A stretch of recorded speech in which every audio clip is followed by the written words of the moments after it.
watu wengi wanashindwa kuanza biashara kwa sababu wanaogopa kuonekana na marafiki zao kwamba wanaanza, wameanguka. Lakini nikwambie story moja, katika ufanyaji wangu wa biashara, mfano hii ya fashion, mara nyingi sana nimejikuta nimeanguka, mara nyingi sana ninajikuta kabisa sina kitu.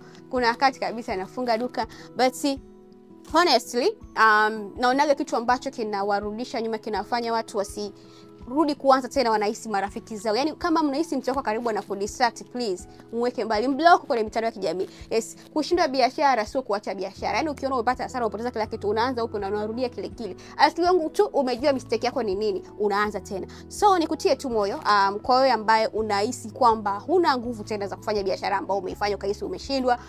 Kila kitu kinawezekana. Kaa chini, weka kalamu na karatasi, andika everything mistake ambayo uko unaziona na ni nini cha kurekebisha, nini cha kufanya kwa usahihi. Na pia kama utahitaji msaada kwa mtu ambaye anafanya kile kitu, yes, ni vizuri ujifunze kwa mtu ambaye anafanya kile kitu. Ni vizuri kumuuliza maswali. Yes, hakuna ambaye amefanikiwa hana anguko, ambaye hana changamoto, ambaye hajapata hasara. Kila ambaye amefanikiwa ana story yake ambayo ni ngumu. So ni kutoe off wewe ambaye unataka kujifunza biashara. Usijifunze biashara kwa mtu ambaye hajawahi kufanya biashara, hajui biashara ile ikoje. Hatakupa ukweli na atakudanganya, atakupa theories tu ambazo sio sahihi. So nikuambia tu hivyo kwamba inawezekana kufanya biashara, inawezekana kuanguka na kusimama tena. Usijali mtu wako, usijali mume wako, yani mtu yote kama hawezi kusupport, na maana huyo sio mteja wako, sio mtu wako wa kweli. Okay, hii ndio njia yako ya kusurvive jamani. Kuwa financial free ni kila kitu kwenye haya maisha yetu ya kila siku. So kama unapenda kufanya biashara, pia unaweza kujiunga kwenye programu yetu, na pia unaweza ka like hapa, ukashare hii page ili na wengine waweze kufanya biashara.